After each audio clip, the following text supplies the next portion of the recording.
unos días del 1 de julio podemos decir que somos decenas de millones de mexicanos y mexicanas que nos une la decisión de construir un país más justo, el anhelo de que un México mejor es posible, que hemos convertido el miedo en la esperanza, el odio en el amor, el desánimo en voluntad, la frustración en confianza y el voto, la unión y la voluntad popular en el arma más poderosa que tenemos. No hay marcha atrás. Este 1 de julio vamos a hacer historia.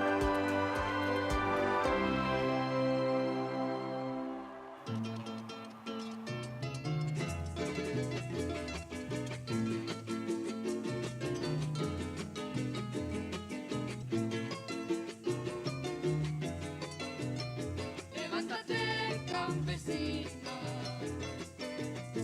anda a correr la sabana, ya canta la guacharaca a las orillas del río.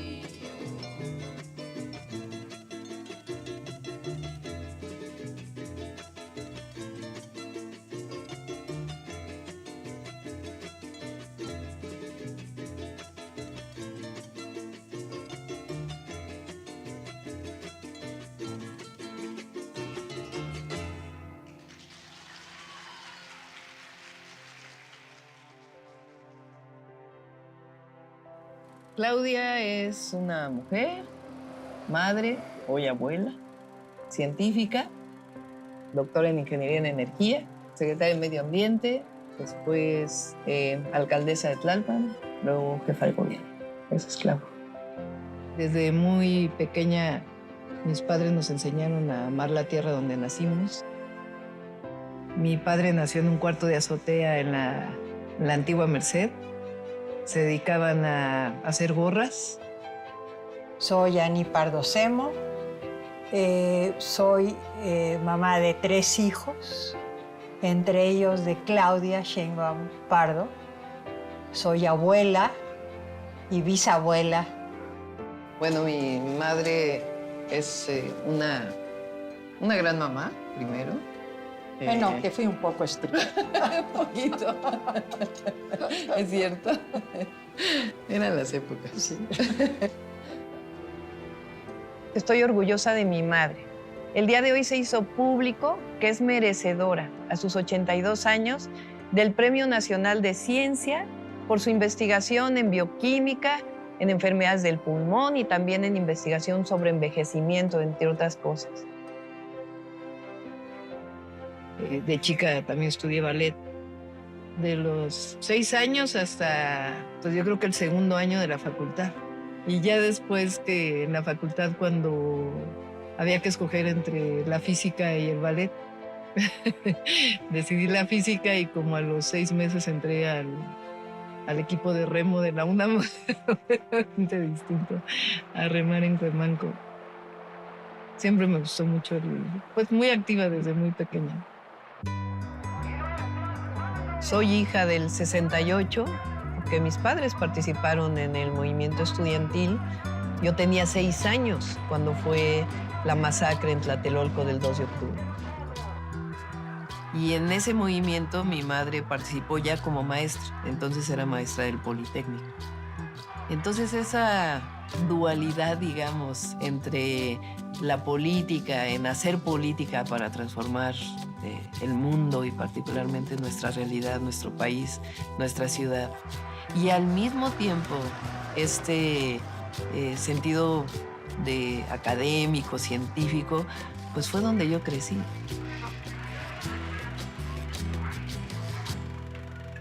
Cuando tenía 15 años, me acerqué, me involucré con el movimiento de doña Rosario Ibarra de Piedra y otras madres que buscaban a sus hijos que habían sido desaparecidos por motivos políticos por el Estado.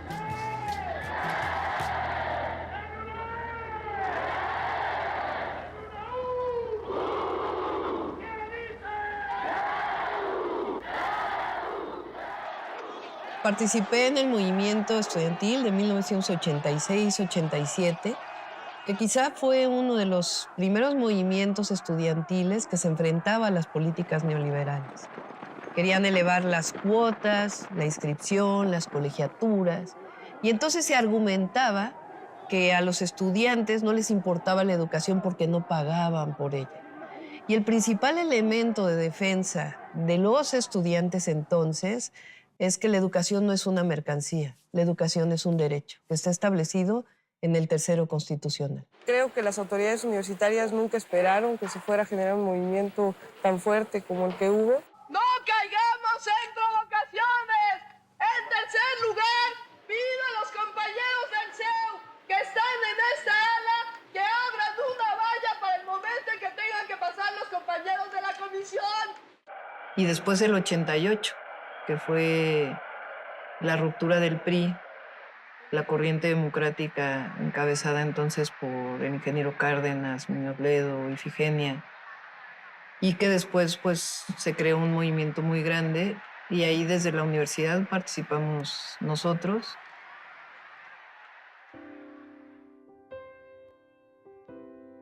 Yo estudié física, después hice maestría y doctorado en ingeniería en energía.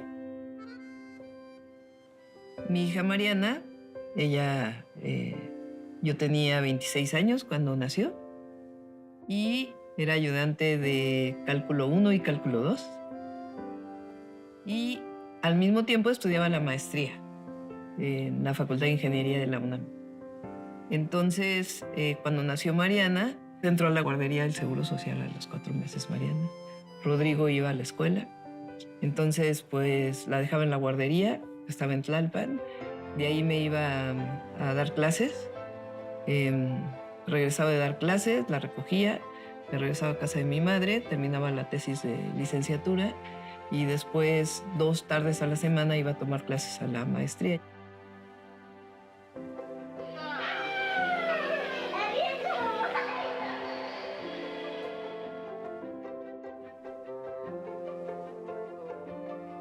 Cuando Mariana tenía 2 años y Rodrigo se iban 6 años, 8 años, nos fuimos a estudiar el doctorado fuera.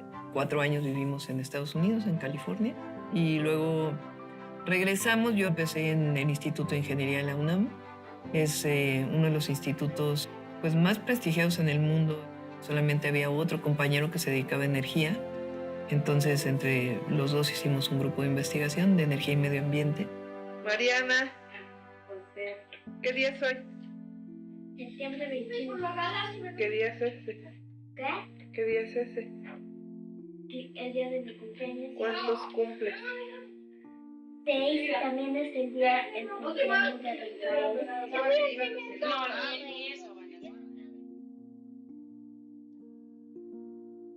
Trabajaba en el Instituto de Ingeniería, pero no nos alcanzaba el dinero y yo conseguí una asesoría en la Comisión Nacional para el Ahorro de Energía. Entonces, en las mañanas, pues iba a trabajar, recogía a Mariana y los dejaba en la casa de mi mamá. Me iba en la tarde a trabajar, regresaba y luego pues los recogía y luego había que ir a la casa que quedaba pues en San Andrés Totoltepec, casi en el Ajusco, ¿no? Y pues como es la vida académica, que es dar clases, investigar, publicar, la angustia sobre todo de recoger a tiempo a los hijos de la escuela, ¿no? Esa angustia permanente, había tráfico, ya se había hecho tarde, y eso que yo tenía un Volkswagen. Entonces, pues así transcurre la vida de las mujeres.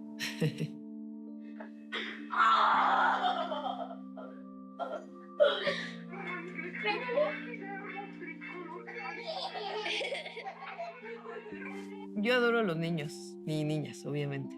Yo digo que si no hubiera sido jefa de gobierno, ingeniera, probablemente hubiera sido maestra de jardín de niños, porque realmente adoro a los niños. Entonces con Rodrigo, pues de inmediato se estableció una conexión muy grande y para mí siempre fue mi hijo. Entonces crecieron, Mariana y Rodrigo son hermanos, digamos, formalmente son medios hermanos, como se dice, pero son hermano y hermana, siempre han crecido así, son muy cercanos, lo cual me da mucho gusto. Yo me acuerdo mucho de justo en las mañanas, que mi hermano ya iba a la secundaria, yo todavía estaba en la primaria, y yo entraba a 8:30. Entonces las mañanas era como el desayuno, rápido, los tenis, la mochila. Y me acuerdo de que me agarraba, o sea, dormida, envuelta en las cobijas, me echaba a la parte de atrás del coche, íbamos a dejar a mi hermano y luego ella y yo nos íbamos a desayunar. Eran divertidas esas mañanas, la verdad. Mariana, la ojotes. Hazme unos ojitos, Mariana. Ay, qué tiernos. Rodrigo tenía problemas en la escuela, siempre acudía yo a resolverlos, que la maestra lo regañaba, lo expulsaron una vez 3 días de la escuela por una travesura que hizo en la secundaria 29. ¿Y quién fue a hablar con los maestros? Ahí estaba. Una vez me corre la maestra de matemáticas y me dice que no puedo volver hasta que no vaya mi mamá conmigo. Y llega Claudia, toca al salón y sale la maestra enojadísima y le dice, hola, soy la mamá de Rodrigo. Y ella le azota la puerta en la nariz y le dice, ya lo sé, y no puede entrar. Y entonces nos quedamos los dos afuera así como de, ¿y ahora qué hacemos? Y me dice, métete por la ventana. Y entonces yo me metí por la ventana y me senté y ya nadie dijo nada y yo me pude regresar a mi salón. A ver, Mariana, una sonrisa. A ver al niño. Yo me enteré que iba a ser papá. Los postres. Y le dije a mi hermana, pero no le dije a Claudia. Y yo creo que ella, como buena mamá, intuyó que algo pasaba. Y entonces le sacó la sopa. Me sacó la sopa. Y le dijo, ¿se va a casar tu hermano? Y le dijo, no, va a tener un hijo. Vamos a enseñar el video. Se puso a correr por el departamento. Sí. Y luego bailó este video.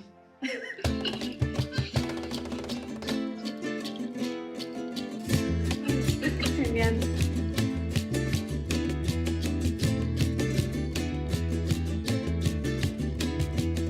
Nosotros venimos de un movimiento social. Yo no llegué a la jefatura de gobierno solo mi persona. Yo soy parte de un movimiento social histórico y el movimiento pues, que representa Andrés Manuel López Obrador y millones de mexicanos que estuvimos ahí. Bueno, yo lo conocía como dirigente social, ¿no? Como cualquier persona. Cuando los éxodos de Tabasco a la ciudad, pues íbamos a solidarizar, ¿no? Yo creo que ahí fue la primera vez que lo vi físicamente. La primera vez que lo conocí de más cerca fue una vez que se hizo una reunión en mi casa, donde fue él, que es cuando, como una semana después de que se había anunciado que él iba a ser el candidato como jefe de gobierno de la ciudad. Y hubo una reunión ahí en mi casa. Había mucha gente. Y ahí lo conocí por primera vez, pues ya más cerca. No sé si él lo recuerda, por cierto, pero voy a recordar. Y después, cuando ya gana la jefatura de gobierno, me habla Pepe Barberán un día y me dice, oye, quiero verte. Dice López Obrador que si quiere ser secretaria de Medio Ambiente. ¿Cómo ves? Me dice, porque si dices que sí, pues ya te va a hablar él. Y entonces me llamó él y me dijo, vamos a vernos. Y lo vi en el Sambors de San Ángel. Y ahí me dijo, ¿cómo ves la secretaria de Medio Ambiente? Y dije, sí. Me dijo, yo lo que quiero es que disminuya la contaminación de la ciudad. ¿Sabes cómo hacer eso? Pues le dije, creo que sí, con un equipo. Y ya, a partir de ahí fue que me incorporé al gobierno. Y de ahí pues establecimos una relación, pues yo creo que de mucha confianza y trabajo. Él tiene la idea del segundo piso de Periférico. Bueno, que platica con un grupo de ingenieros y toma la decisión de que es una obra que es importante hacer. Reúne al gabinete y nos dice, pues, vamos a hacer un segundo piso en periférico, necesito de su apoyo. Y entonces yo ahí levanté la mano y dije, bueno, yo creo que ya está tomada la decisión, pues hay que hacerla científicamente. Hay que hacer un modelo para, no solo en términos estructurales, que finalmente pues ahí el ingeniero Cerur y el ingeniero Riobo pues tenían el conocimiento, sino a mí lo que me apuraba era el trazo, dónde iban a estar las bajadas, dónde las subidas, si eso iba a impactar en el tráfico, el tema ambiental. Entonces, pues de ahí yo creo que dijo, pues a esta mujer yo creo que la voy a involucrar en el proyecto, aunque sea secretaria de Medio Ambiente. Y entonces me llamó un día y me dijo, vamos a hacer un área especial para el segundo piso y quisiera que la coordinaras. Entonces dije, bueno, pero yo quiero seguir siendo secretaria de Medio Ambiente. Me dijo, pues con las dos tareas. Él es un hombre muy trabajador y razonablemente pide que todos los que colaboramos con él pues seamos también muy trabajadores. Entonces, cuando estaba construyendo el segundo piso, él salía de la oficina y pasaba por el segundo piso, ¿no? Entonces, nosotros ya sabíamos a qué horas iba a pasar por ahí más o menos. Y entonces decía, pues, voy para allá, nos avisaban y ya lo recibíamos y preguntaban, ¿qué se va a hacer esta noche? Ah, pues se va a montar esta trave, se tiene que producir esta trave, tenemos que hacer esto y esto y esto. Ah, muy bien. Paso a las 5 de la mañana.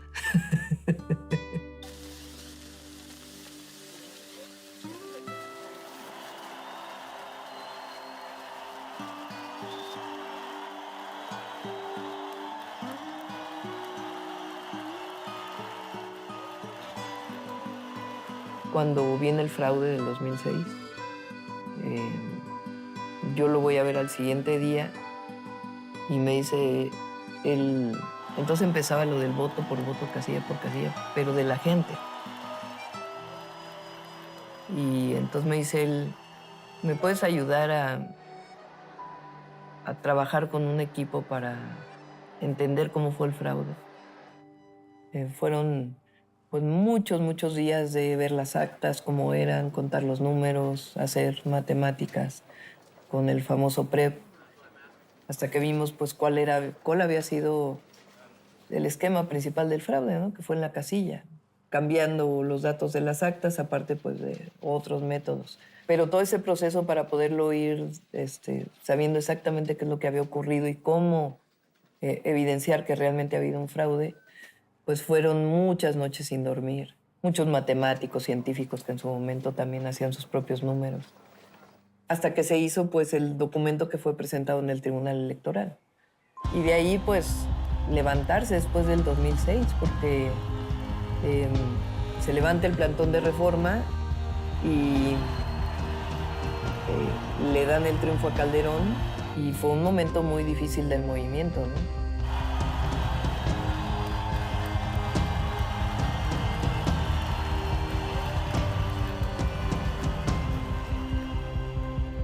Cuando salgo del gobierno y me voy de vocera del entonces candidato Andrés Manuel López Obrador, hablo con el entonces rector de la UNAM, Juan Ramón de la Fuente, y porque yo tenía un permiso de la UNAM, porque yo seguía haciendo parte, se dedicaba un tiempo a la investigación y todavía tenía alumnos haciendo tesis mientras fui secretaria.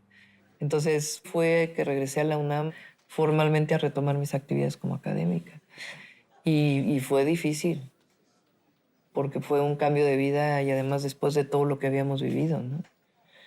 Entonces ahí decidí hacer un libro que se llama La situación ambiental de la Ciudad de México. Y fue que al hacer el libro que me fui involucrando nuevamente pues, en el trabajo académico, ¿no? Pero al mismo tiempo pues seguía cerca de Andrés Manuel López Obrador.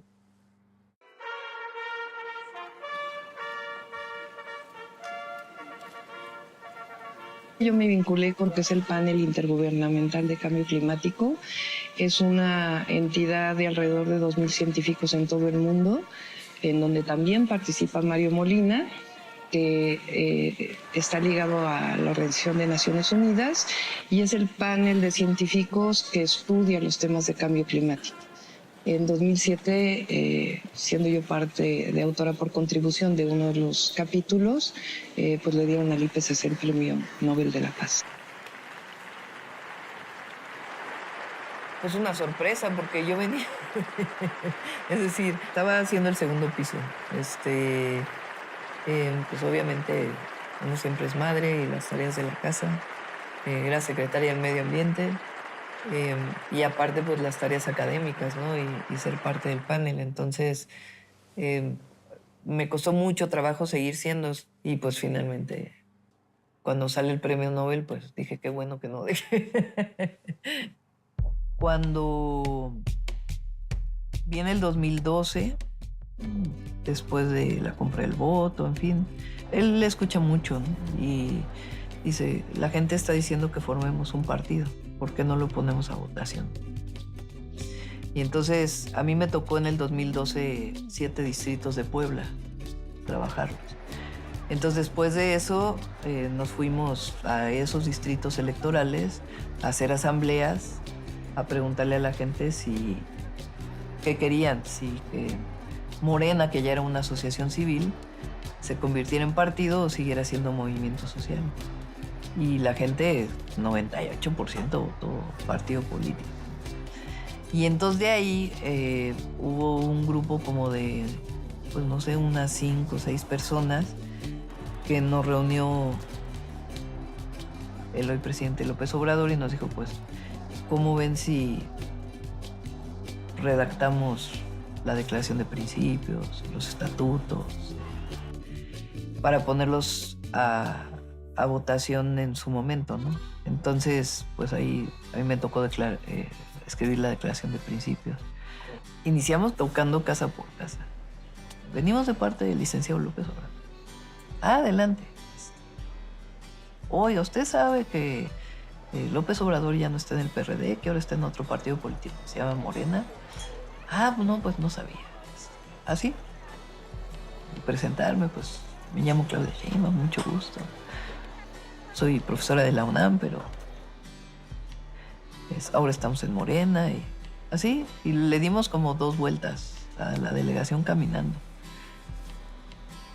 Y acabamos pues con un movimiento muy, muy grande y ganando la alcaldía.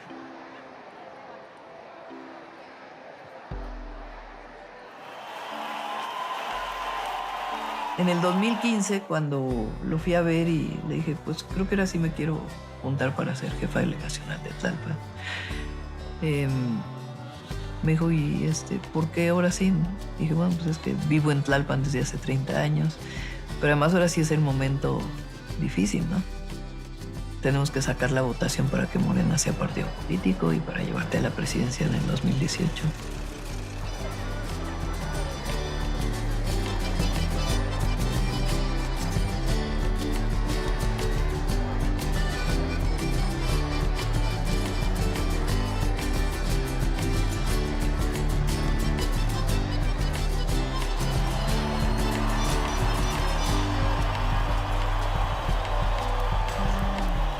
Uno no llega al poder por el poder. No es un asunto personal. Y en eso también uno tiene que entender, seguir siendo una persona sencilla. Protesto guardar y hacer guardar la Constitución Política de los Estados Unidos Mexicanos.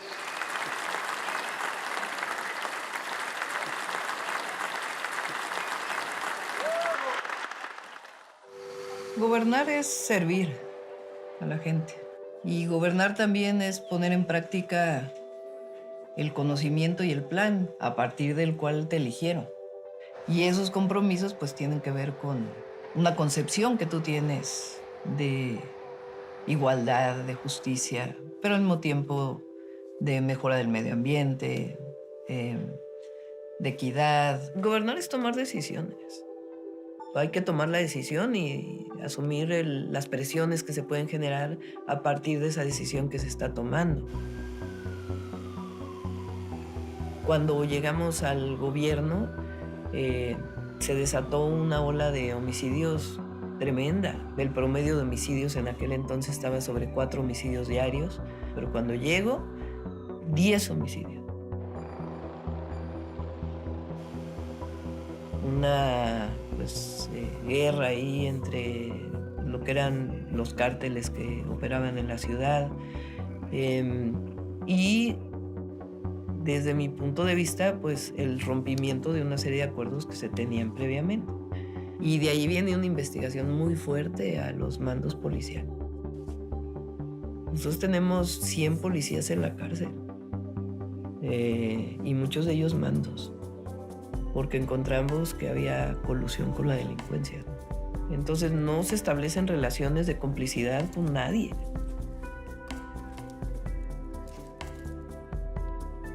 Hemos reducido homicidio en alrededor del 50% y eso se ha logrado con una estrategia que tiene que ver con las causas, con mejor policía, con inteligencia, con investigación, con más cámaras, con profesionalismo y con mucha coordinación también con el gobierno de México y la coordinación entre la policía y la fiscalía. Pero hoy estamos en una tendencia a la reducción de todos los delitos.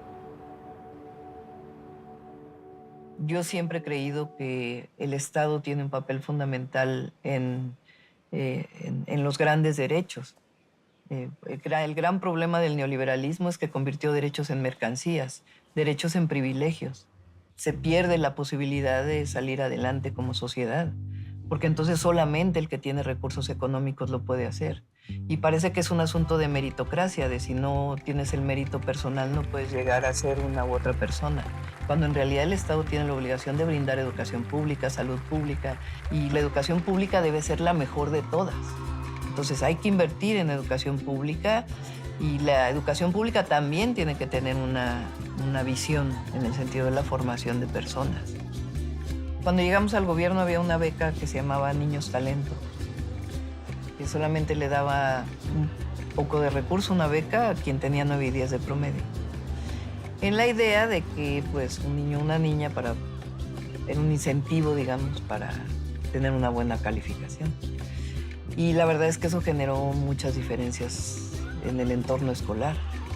Porque una calificación no necesariamente, primero, no define el talento de un niño o una niña.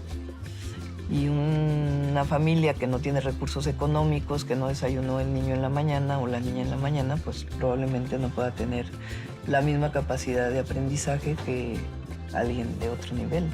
Entonces lo que generas pues son grandes diferencias y una meritocracia desde el primer año de primaria, ¿no? Entonces nosotros decidimos hacer la beca universal. Nosotros creamos 2 universidades, la Rosario Castellanos y la Universidad de la Salud. La Rosario Castellanos pues fue una idea propia porque en la zona metropolitana hace mucha falta todavía espacio para los jóvenes.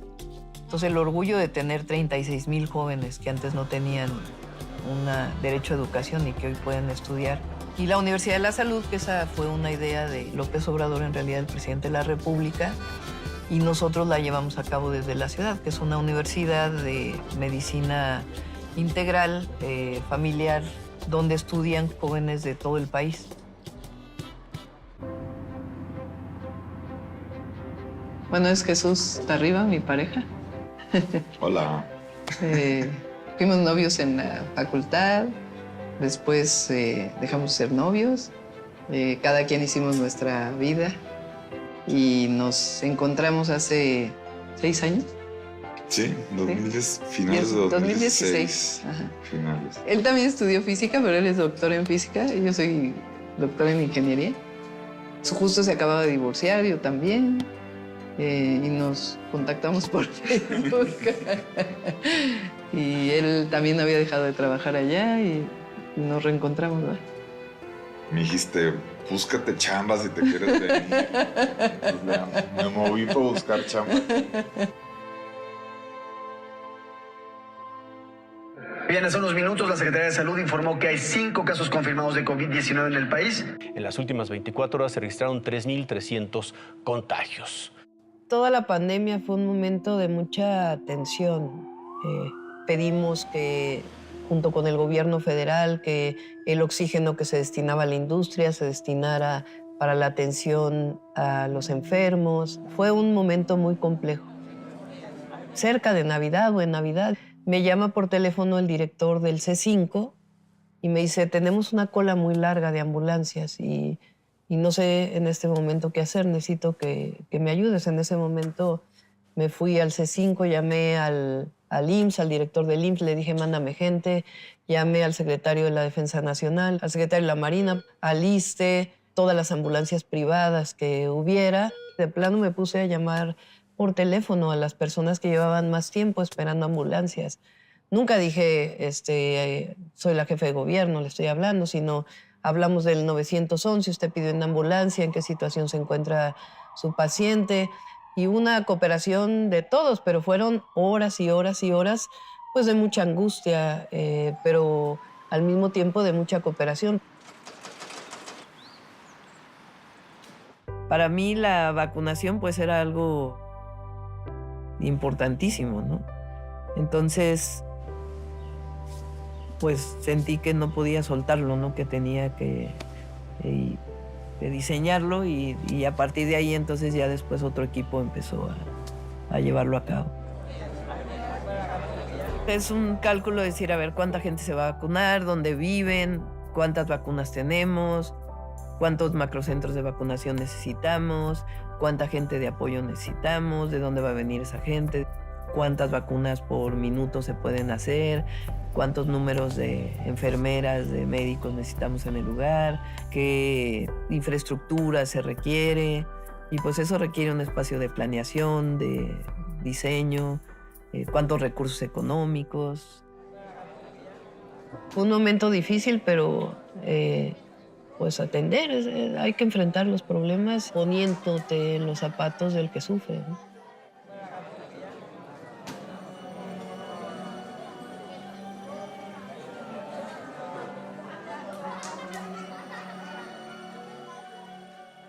Desde antes de que entrara al gobierno de la ciudad, metí un equipo a trabajar justamente el tema de cablebús para la ciudad y pensado siempre como un transporte público, es decir, que fuera no un transporte concesionario, sino un transporte que operara el gobierno de la Ciudad de México. Y entonces ahí empezamos a diseñar pues la manera en que tenía que hacer, hablamos con el responsable de mi teleférico en La Paz y de ahí pues empezó todo el desarrollo.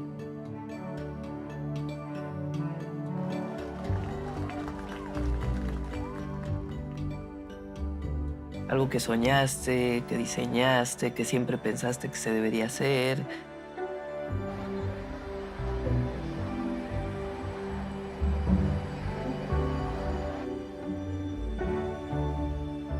Lo que estamos llevando a cabo en movilidad, pues es algo que yo durante muchos años estudié y lo estamos llevando a la práctica. Siempre dije en mis artículos académicos que había que invertir en transporte público, que era la mejor manera de resolver los problemas ambientales, pero además de acercar los derechos a la gente.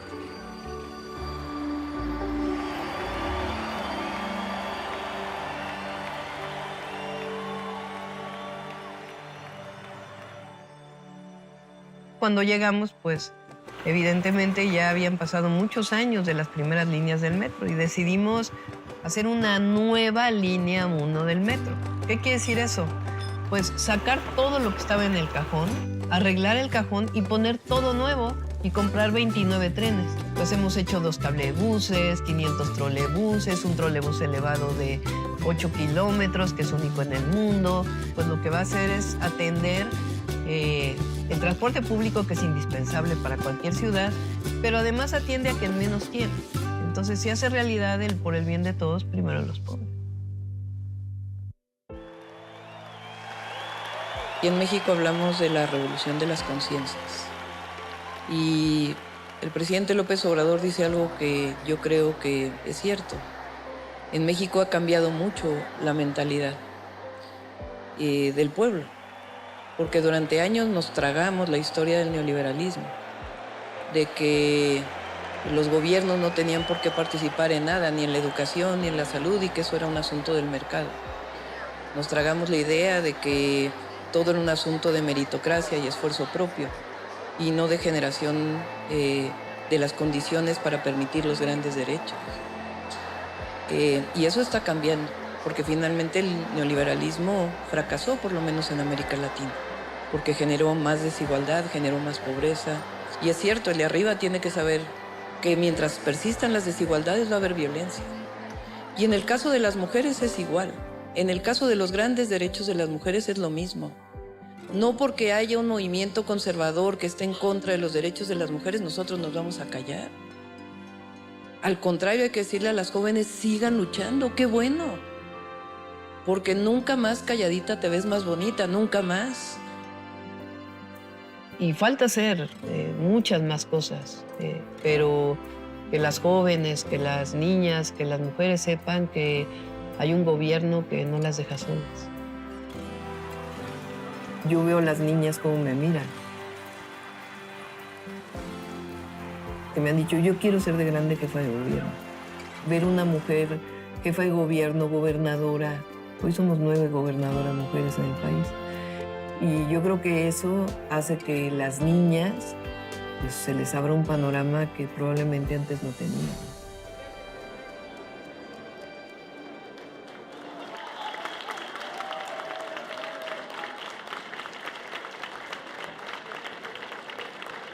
El análisis integral de estos datos nos permite concluir de manera inobjetable que la compañera Claudia Sheinbaum Pardo obtuvo el mejor posicionamiento para ser considerada como coordinadora de los comités para la defensa de la Cuarta Transformación.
Que voy a estar a la altura de las circunstancias, que vamos a caminar juntos y juntas, en unidad, y que jamás traicionaré el anhelo de seguir construyendo un México aún más justo, fraterno, soberano, libre y democrático. Licenciado Andrés Manuel López Obrador, dirigente de nuestro movimiento, presidente de la República, estamos orgullosos y orgullosas de caminar junto a su liderazgo incansable. Lo digo fuerte para que se oiga lejos. Es un honor